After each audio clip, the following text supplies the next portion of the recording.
Getting good at movement in CS2 can be a very non-linear path of learning. It can be very hard to translate what you learn into actually playing the game, and today I wanted to teach you guys an optimized way of learning movement and implementing it into your games. Before I do that, I want to thank the sponsor of this video. One of the first things that you need to know how to do in Counter-Strike before you can get good at movement is just having good mouse control.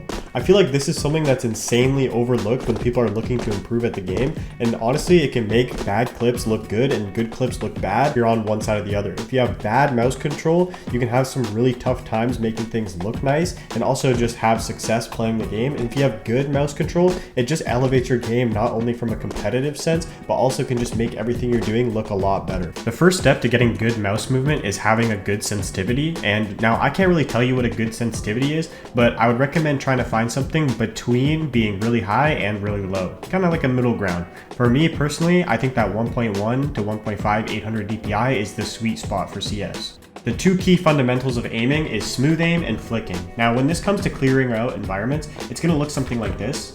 You're kind of flicking between angle to angle, but you're also smoothly tracking them, and a good sensitivity will also allow you to do this. Now this is good because it allows you to be proactive with your aim, which is another factor of having a really good mouse movement. Being proactive with your aim is one of those things that actually just makes your gameplay look so good and also helps you as a player overall. So at no point really am I just kind of having my mouse hovering over nothingness. I'm always trying to be doing at least something with my mouse, whether that be clearing an angle or tracking something as I go around. This is just going to make you a better player overall and will also set you up to getting better at movement in ways that I'll explain in a little bit. Now that your mouse control and mouse movement is under wraps, we can move on to your boots on the ground movement. Now, particularly what I mean about this is how you counter strafe, and this is going to be something that's just really important overall for the game, but it's also going to help you with movement. A common mistake I see people make when they're counter strafing is by using the opposing key that you're moving and holding it to stop your character in place. You really don't want to do this, although it seems a little bit easier. You kind of always want to be dancing between your keys. So if I'm counter strafing, say I'm going to my right holding D, as soon as I'm done and I want to shoot, I just tap A and let go of D. You never want to be holding A. Say if I'm going to the left here, I'm holding A and then holding D to stop myself from moving and then letting go of A to go the other way. That is a no-no, bad. And I see a lot of people doing that, and I just think it's a really bad habit to learn, and it may be good if you're just solely glued to the ground, but overall I'm going to say learn to kind of dance your fingers between your keys. Like I'm holding A, I let go of A and just tap D to stop my counter strafe, and that way I can constantly be kind of dancing back and forth as quickly as possible. Just like having proactive aim, you can also have proactive movement. Now the one thing about maps is that you really never want to be holding W, or at least be holding W as little as possible. And now some people may say that this is impossible, but it is totally possible in this game. So when it comes to actually moving around the map, you kind of always want to be using your strafing keys to be clearing and getting up the map. At no times you just want to be holding W. So for example, if I'm trying to clear a ramp here, I'm holding A to clear this, and then I'm holding D to swing around this way and clear this angle and also start clearing these angles. You do not want to be coming around this corner with W like this and running out on this side. This is bad. That is absolutely terrible, and it will make you an easier target to hit. And it also just won't teach you how to play the game properly. And once again, all of this is going to wrap around into movement, which we'll get into later. So once again, you know, you're going through the site, you're going to want to be trying to hold W as little as possible. And this is something that you definitely will need to practice if you've never really thought about this, but it is totally doable in this game. By no means are these mechanics just going to come to you magically over the span of a night, but these are things that I would definitely recommend working on. And there are also workshop maps, I'll leave a link to some in the description, that are specifically meant to aid in both of these things combined simultaneously.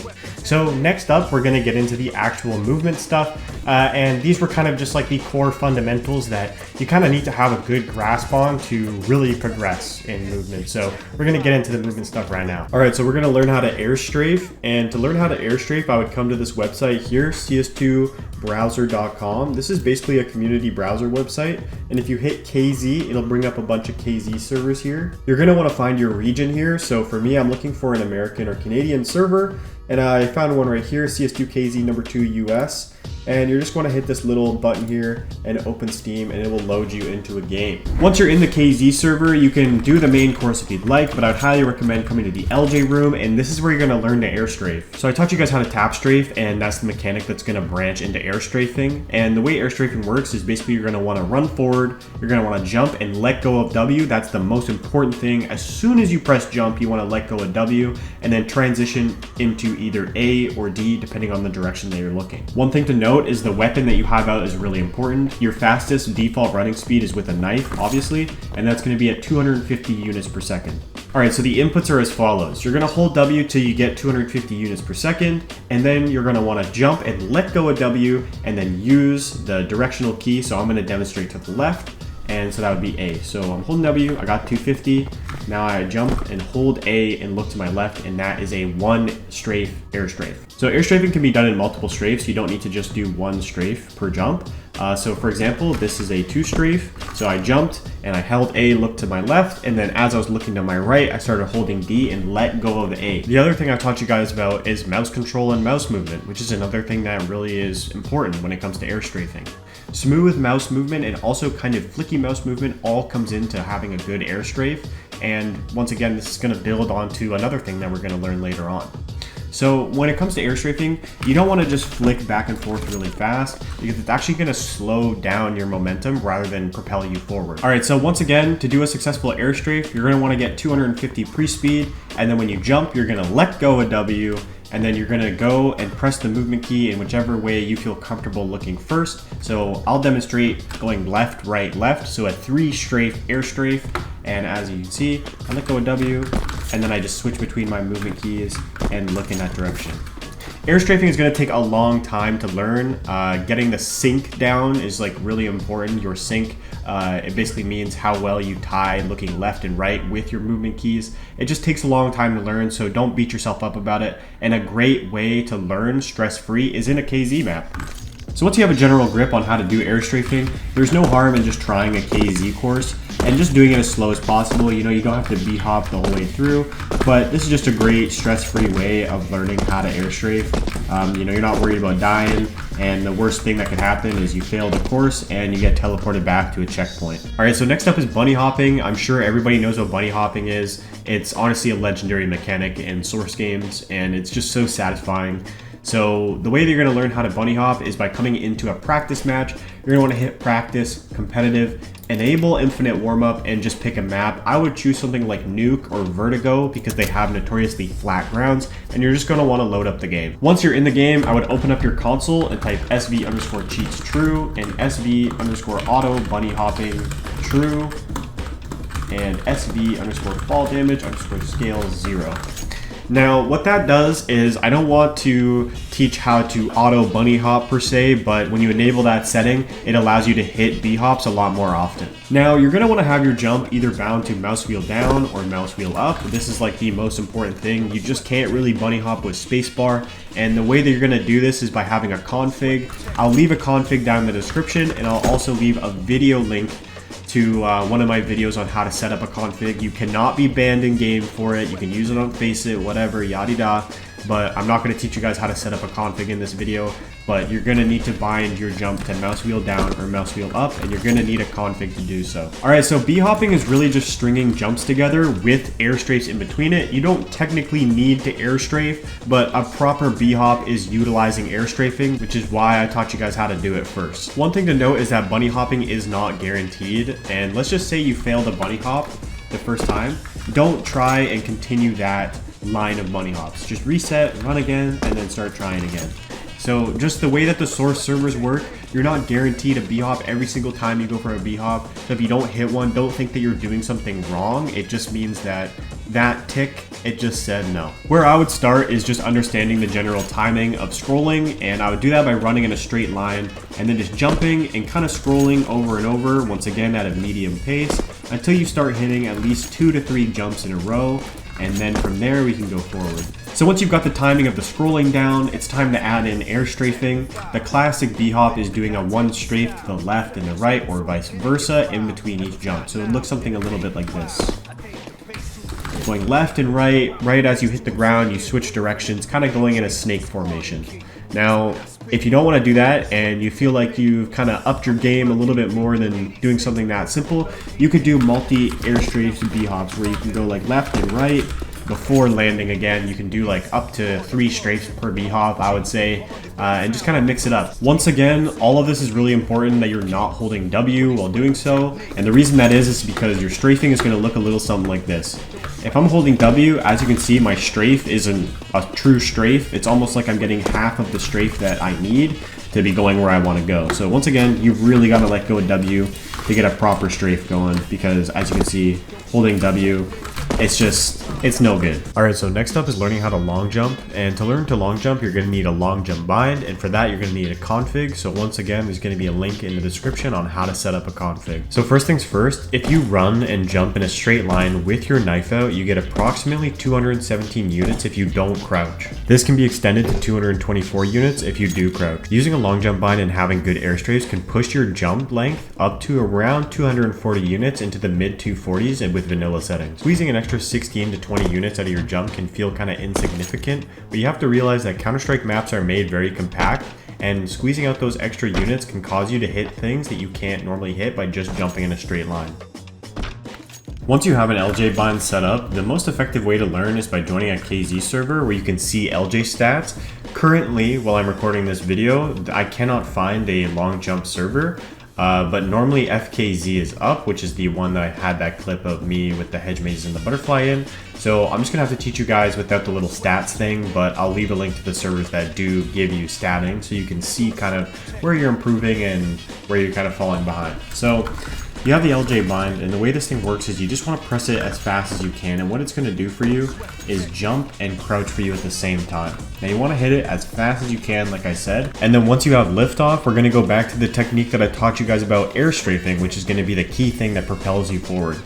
So a 2 strafe long jump looks a little something like this. You press the bind and then you strafe to the left and then the right, or if you feel more comfortable going to the right and then the left, you can do that as well. 2 key things is that when you're landing an LJ, you want to crouch. You always want to try and crouch at the last second to squeeze out a little bit more distance. Like that 7 unit gap from what I was explaining earlier is pretty big and can give you a significant difference in distance. And the second thing is that there's something called dead strafe. And the way that dead strafe works is that basically at a point in your jump, your strafing is going to be a lot less useful than it would be in other points of your jump.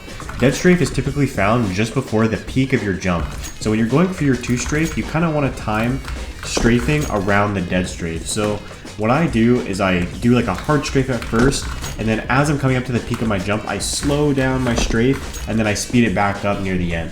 Once you're comfortable with 2 strafing, you can branch out into doing a 3 strafe and so on and so forth. The biggest thing here is just finding a way to strafe around dead strafe, and you can do all the way up to like 7 to 9 strafe long jumps. It's just really hard, and I would recommend building in between the 2 strafe to 5 strafe range. So the last mechanic I'm going to teach you guys about is jump bugging. I feel like I could go over edge bugging, but it's so commonly known and it's so simple. You just jump towards a ledge and hope you hit the last pixel.